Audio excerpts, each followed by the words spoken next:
who you are is exactly perfect. I didn't know that. I didn't know that at all. And the great thing about that is that means you don't have to do anything. You just have to be who you are.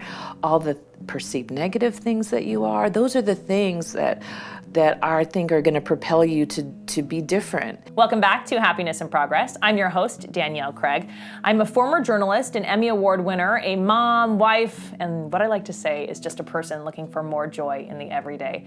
This podcast is brought to you by the Mail Tribune, and this is one of our very first podcasts recorded on video, so you can find the video on YouTube if you're listening on your favorite podcast app. I am so excited for today's guest. Today's guest's name is Kristy Laschober. She is an incredible woman. She says she is a waymaker, she's vulnerable, she's an innovator, she's wild, she's a storyteller, and she's an encourager. I love that, an encourager.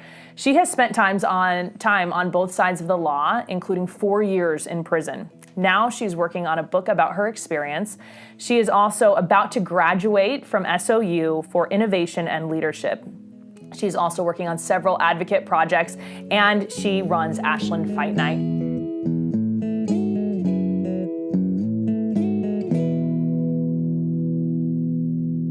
Kristy, thank you so much for being here. I'm so excited that you're here on our video podcast now. Thank you. This is awesome.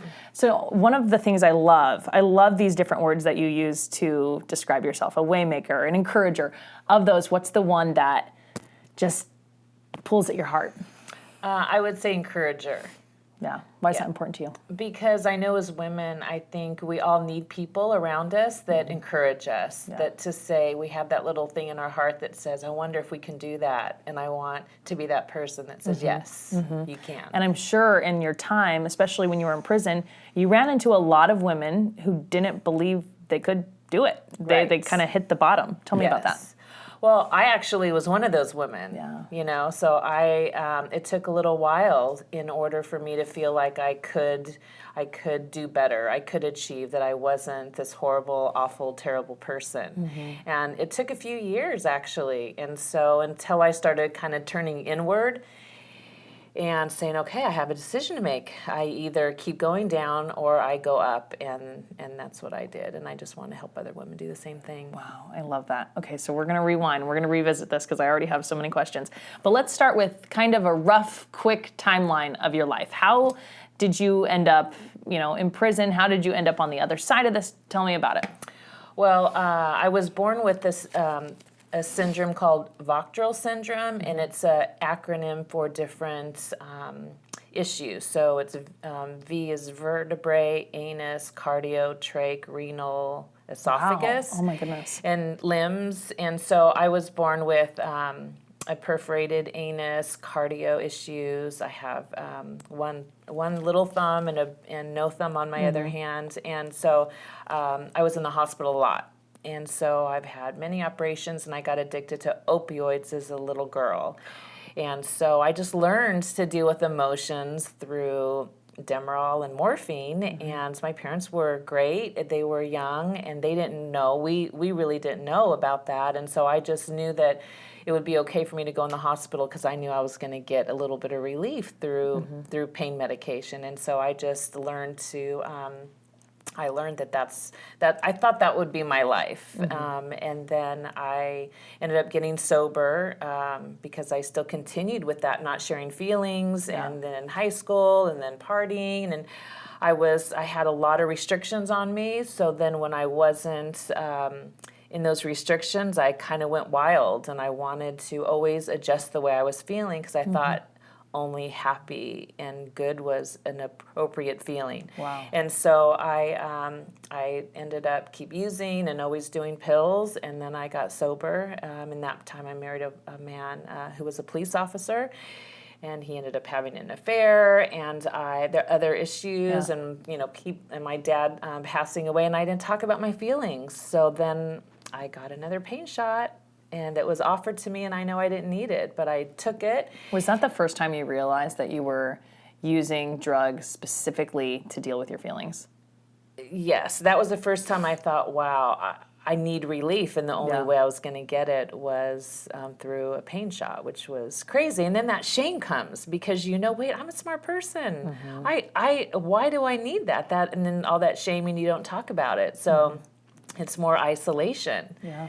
And then it wasn't long after that you started getting into even meth, is that right? Well, I was seeing somebody, and he had relapsed and asked me to help him, and and I had no problem doing that. But that one time, with all like the chain of events, I thought, let me see what this is about.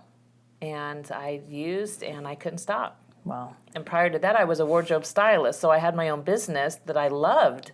So it wasn't like my life was a mess. It was great. But I tried that, and I couldn't stop. Yeah.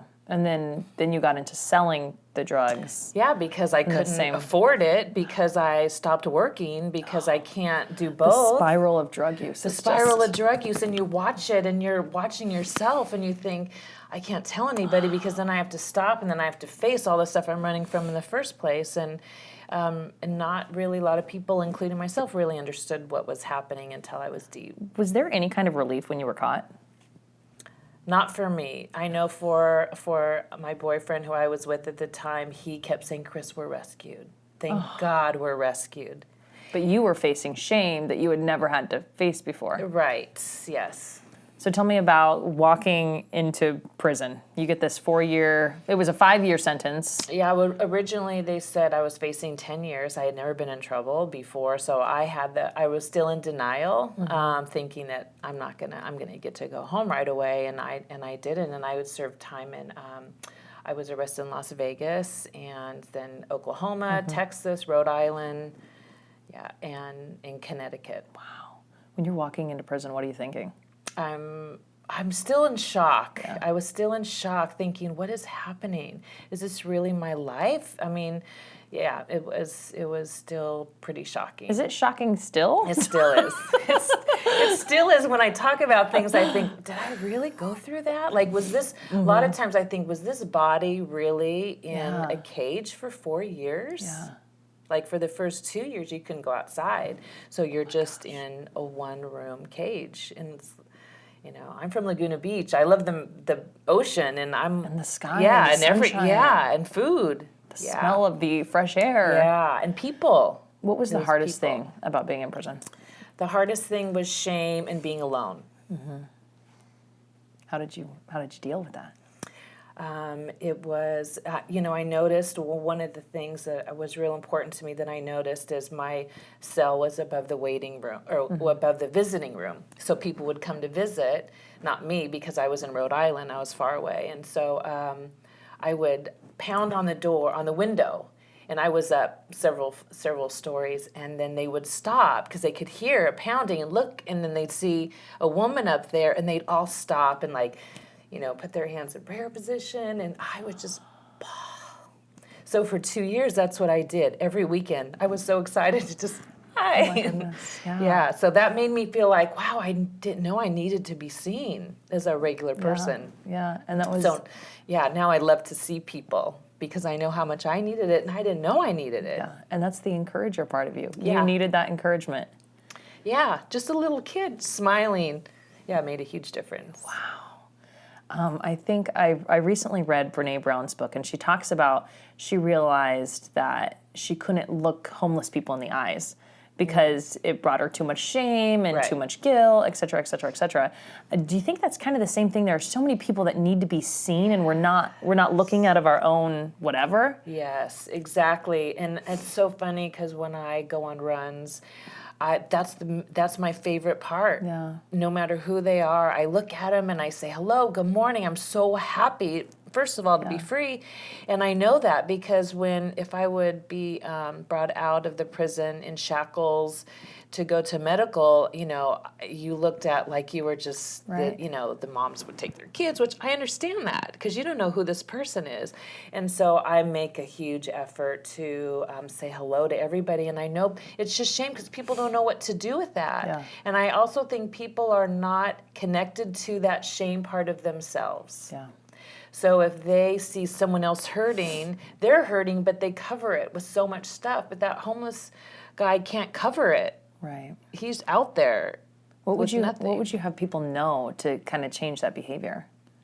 I would have them know that they're just a regular person that could be exactly like them. God forbid it would be their child, but pretend that's your child. Yeah. You know, and if you believe in God, you know, that's your brother or sister. That's so look at them and smile and say good morning, and their whole face lights up. Most of the time, yeah, they need, but really what they need you to do is smile and say good morning. That makes, and I got that lesson in prison. The impact of just this, like that, just Yeah, that's it's amazing. huge. That's amazing. Yes. Do you have another pivotal part of being in prison when you realized, oh, this is what I thought life was about. This is what life is actually about. Did you have an aha moment? I think probably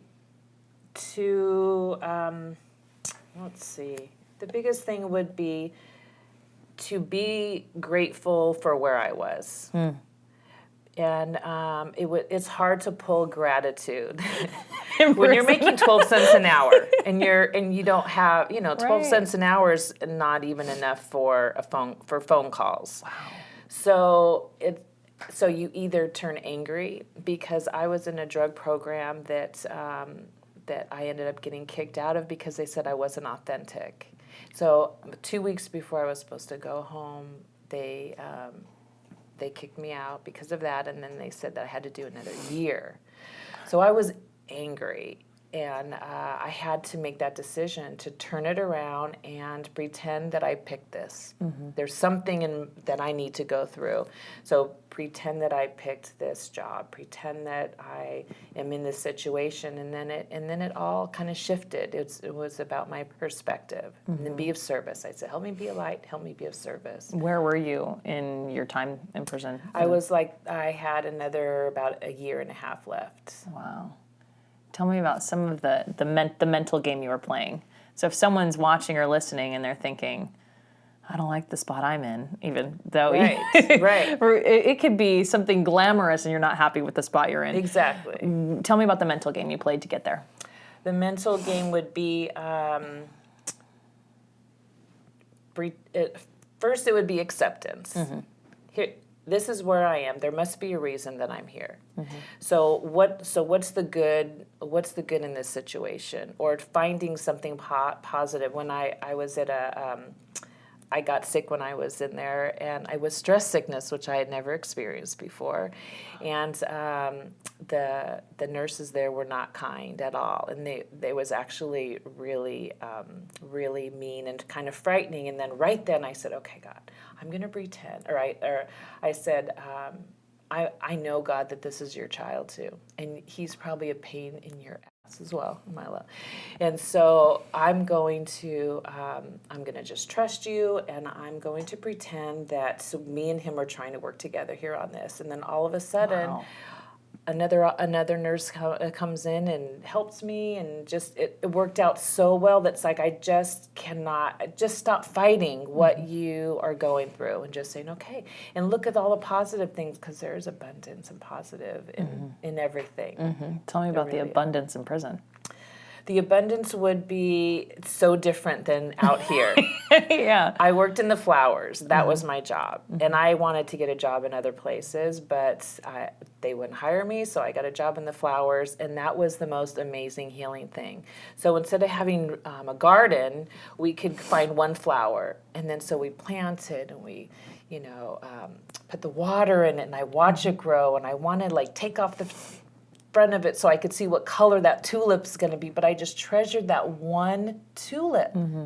And so now we walk by and we see flowers, and it still amazes me, wow, remember that one tulip I just loved, and I would protect it, and so you can find that in the tulip, and then we're walking around with all these others, and we don't do that as much. It's mindfulness, really being aware. And that's what I was going to ask next. What does abundance look like in your life now? Abundance is kind of the same as how it was in prison. Abundance is warmth. Abundance is friendship. A lot of times lately, too, I've been saying, God, I feel like I have so much love that my heart is almost overflowing, because I'm sharing who I am. I'm sharing my story. I'm sharing, I'm encouraging, so I get back. It's just a heart thing. Yeah. It's just the simple, the simple things and perspective. There's just so much abundance. When days are hard out here post prison, do you call upon those days in prison to kind of get through the hard day? I do, and I even call on the people that I've met since I've been out. There's been amazing people because of me sharing that have loved to cheerlead me. And so I call on them and I say, I have something, I'm feeling something, I don't know what it is, I just need to share and get it out. And then I feel better, and then they feel better. So it's this camaraderie thing that helps me. And I still contact a couple of people that I was in with that only they, I think, can really understand, because I a lot of times don't even understand exactly that stress. Right. I want to go back to those people that you met in prison. How did they impact your life? In a huge way, and a lot of them are still in. I just saw you were writing Christmas letters to them, and some are on death row, right? Yeah. Or one. Tell me a little bit about that impact. Well, when you're in a situation like that, there's nobody else outside of there that can help you or that can help you. So you're in there with other women that you would not normally meet, and some of them are hard. Most have trauma, have a lot of trauma. And so I remember saying to my mom, if you took the women out of here that had trauma, there would probably be 5% of people in here. So they have that we're all in this tough thing together. So a lot of the women are just, they helped me a lot when I was in there. So now when I'm out, I like just encouraging them. I want them to know when you're in there, you think it's going to be terribly hard and you're shame and you're lower than everybody else, but that's not true. And so a lot of the women that are out here have also poured into the women in prison that don't know them but know me through them, and it's just amazing, like with books and magazines and cards, and the girls in prison are like, I can't believe there's women out there that care about me that have never met me. I said, of course they do, there's a lot. So that's that encourager, so that they know when they get out, they're going to be okay. Yeah. When I think of going into a women's prison, I think of all the shows I've seen, movies, TV, being really scared. Were you scared, or did you kind of just go in with your huge heart? No, I was afraid. Yeah, I was afraid. How did you work through that? Boy, gosh, I don't know how I worked through that. Especially in the beginning, I think it was just still shock what was happening, and I also think I thought I'd get out really soon. A few times, once when I was in solitary confinement in Danbury, just because they forgot to get me at another prison, I remember just thinking, I can have operations. I know in a few weeks I'll feel better from an operation, so I know through this, in another 24 hours I'll feel better, or I know I'll get out of here in the next week. I kept thinking I'd be out soon. Wow. Yeah. Wow, but you weren't. But I wasn't. Wow. Yeah, I wasn't. So tell me about making these friendships with women you would have never met before. Oh, boy. I think that's what gives me the extra compassion. And the only downside of that, don't have a lot of tolerance. I'm trying for people out here that are kind of complain or act like they don't have a lot, or that they're going through a lot of stuff. I try to keep my mouth kind of quiet with that, because there's a lot of people that don't. I mean, that would just love a tomato. Yeah. Like, I can't wait to get out to have a tomato. That's it. That's all that they would want. And just, there's a lot of smart people in there. I'm really big into doing college in prison, even though there were no programs when I was in. And going to college coming out, I think, is so important. So I keep pouring into them. What college are you going to go to when you get out? Yeah, that's great. To the girls in there. That's great. And we're going to talk about some of your advocate work with that in a minute. Yeah. But tell me about the difference between day one Kristy and Kristy leaving prison. Day one Kristy thought she had no shame at all. Someone in there wanted me to read this book on shame, and I thought, I don't have any shame. That is crazy. See, they don't know who I am. And then I read one paragraph, and I just bawled. And when I got out, I think I just was defeated. I didn't have my own gumption of I'm gonna do this world. Instead, when I got out, I had more heartfelt. Like my heart. The only thing I could offer anybody when I got out, because I lost everything. I lost my house. I had nothing except the clothes my sister sent me. And so the only thing I could offer was help me be of service and help me be a light. Wow. And if that's all you have, like not even an extra pair of shoes, then that's how you start living. And so, yeah, it's minimal and heart and light. That's pretty much how because that's all I had. I think if I had more, I wouldn't have had to dig for that or feel like that was going to be enough. I think a lot of people think they need to have a lot of money to buy things for people, Yeah. and they stop. Okay, I can't be of service, and I stop. What would you tell them? Oh boy, I would tell them, like you had said earlier, if you just, be extra kind to people when you see them on the street or do little things like that. That's way more important than any of the money. What are you hoping people can learn from your story? I'm hoping what they'll learn is that who you are is exactly perfect. I didn't know that. I didn't know that at all. And the great thing about that is that means you don't have to do anything. You just have to be who you are. All the perceived negative things that you are, those are the things that I think are going to propel you to be different. And so I think that who you are is perfectly okay, and what you've been through is the most important thing. Because if you don't share that, then you kind of shrivel up in shame, men or women. So that if you say, hey, this is what I've been through, I've had, if it's a divorce or my children or whatever the situation that is a perceived flaw is what's going to connect you to people. Yeah. If we have a whole bunch of women that are connected with all their crap that they've been through, that's huge and powerful, instead of quietly pretending that you have it all together, because that's just not true. Yeah, I always say our differences are actually our similarities. And we think we're so different, but we're all so similar. We're all fighting similar battles. Yes. So what do you, when you're sharing your story, what is some of the impact? You're at Ashland Fight Night or something like that. What is the impact from the women you talk to? I think that they're really surprised that someone that looks like me has been in prison, because we all have this perceived idea about what a criminal looks like, And so one of the things I love to do is get dressed up, as a wardrobe stylist, which I love, and share a little bit, and then say I just got out of prison, and then that stops everybody in their tracks.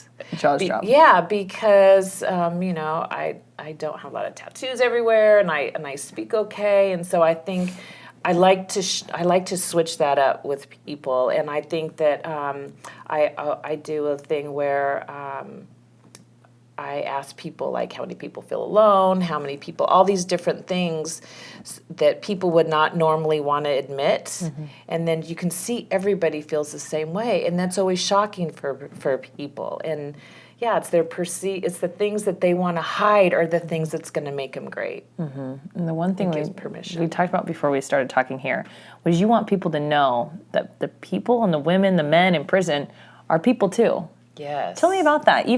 Even the people who are sitting on death row. Wow, I think if anybody here looks back on their life and then thinks, wow, pull up the thing that you feel the most ashamed of. Everybody has something that they feel bad about or regret about. And different people have different levels of that based on where they're from, what trauma that they've had. People that have had no opportunity at all to go to school, no opportunity to think, wow, maybe I could be something more than someone that's hanging on the street corner and selling drugs. When you have talent that meets opportunity, that's where the magic happens. And so I think, the people in there mainly are the ones that need the most help to say, hey, I love you and you're important, and to just encourage them. They're no different than anybody. Yeah, there's some people that aren't great people in high profile business and in prison, anywhere. But for the most part, people have trauma that need love and help. And that sounds kind of Pollyanna, but it's really, that's been my experience. I love that now you're working on so many different things to just help people in prison, help people not in prison. Tell me a little bit about working on the Box initiative. Tell me about that.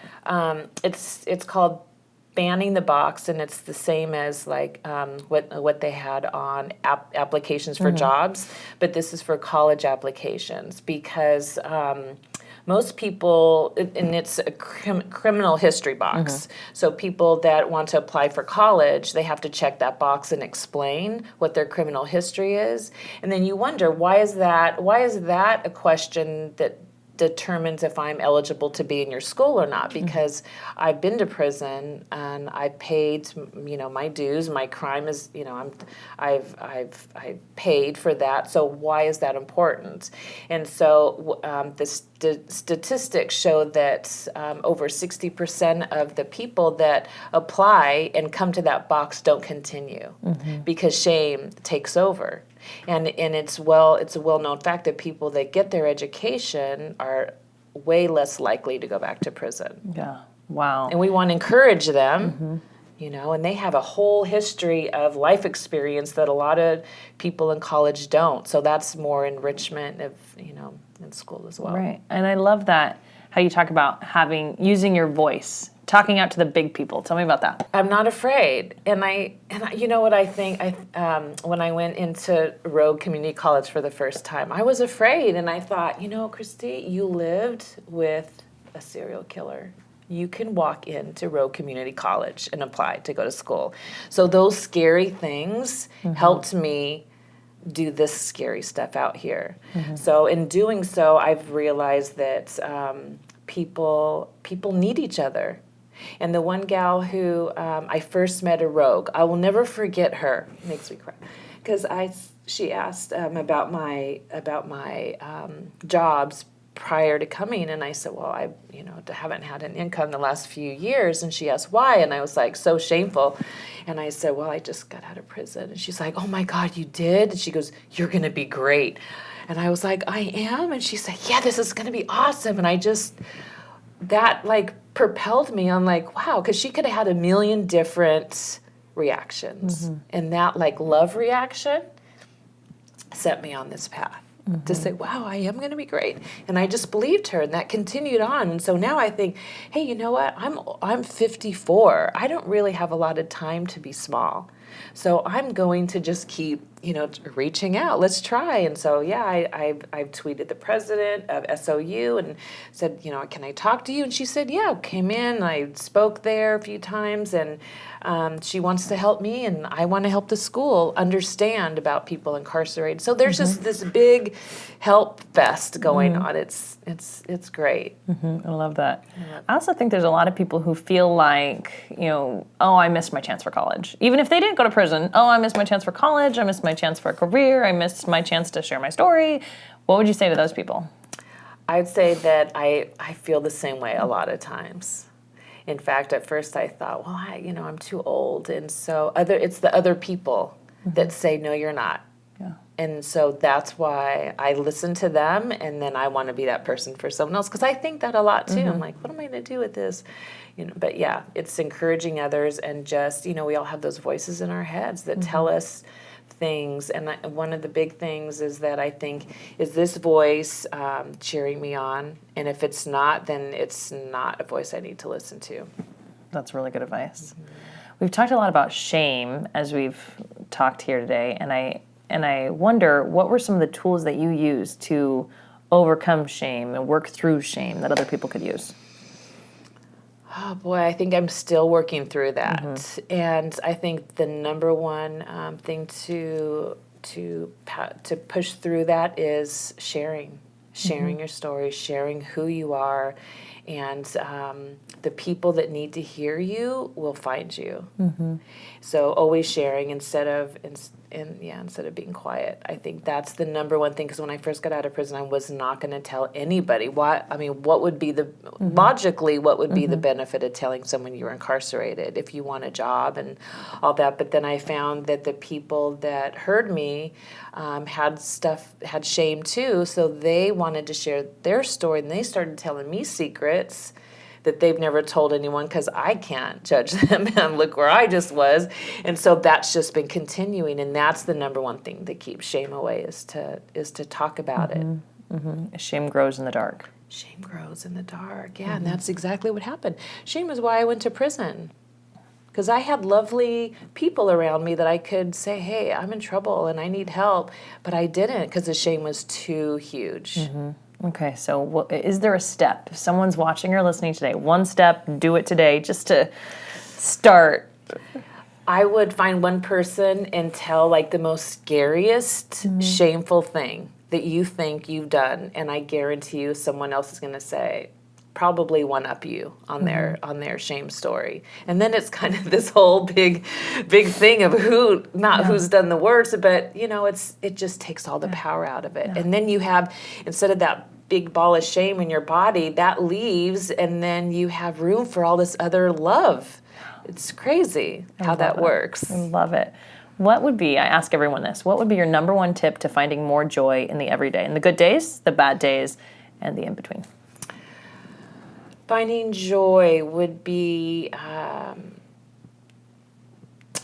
I think one of the things that I do every morning is I write. I've written for about 2 months before I left prison, and I still write every single morning. So that's like my time with God, my time with me and Him, and really delving into who I am, what I'm about, what my day is going to be like, and then I'm centered, and I know that whatever happens, and I still say, if I'm being of love and service and being a light in someone's life, then that's just the pure deep joy. That's amazing. I love that. How just being a love and a light to people and service, I just think that is such an incredible mission. How do you feel day in and day out as you're doing these things? Well, I think in order to do that, you have to be connected to yourself. I wasn't connected to myself for a lot of years because I was a child in the hospital, and I didn't think I could, because it would be too painful. And so now that I'm connected, I'm deeply connected to myself, then I can just give. But I think people that are either have the shame or hiding little things or sorry for things, you can't give because you don't have that in yourself. And I never want to say prison is a gift. I'm getting a little closer to see. I'm pulling the gifts out of it. I would never say prison's a gift, but I am able. That is one of the things that I can do, is I got connected to myself because there was nobody else around, to distract me, or to you're alone with yourself, and so you have to be connected to yourself. And the more connected you are with you, and the more you love you, you can connect with other people. Yes, in an easy, simple way. I love that. Yes. Okay, tell me really quickly about your book. Well, it's written, it's being edited now, so it's just a little bit about how I ended up in the situation that I did, what got a wardrobe stylist thinking it was okay to sell drugs to a priest in Connecticut. That's just crazy. So I just talk about that story and what I'm doing now. And so, I'm not sure when it's going to be out, but it's being edited right now. What's your biggest hope for the future in what you do? My biggest hope is to get people to tell stories. I think stories are what connects us all. And so telling the real stories of who we are just relieves any burden or shame. And then we can all, it's just I think that's where the future is. I think we're getting more comfortable telling our stories, and the more people that do, we're doing a service to humanity, so more people feel permission kind of to talk about that. I love it. Thank you so much for coming on the Thanks, podcast. I love your story and just how far you've come and how it doesn't end with you, that you are impacting so other people. Thank you so much. Thanks for having me. It's great. And I want to thank you so much for being here and listening and watching Happiness in Progress. And I want to remind you that you can find Kristy's website and social, how to follow her, so that you can be ready to buy that book when it comes out. That will all be in show notes. And you can also make sure to subscribe so you don't miss the next episode. Thanks for being here on Happiness in Progress.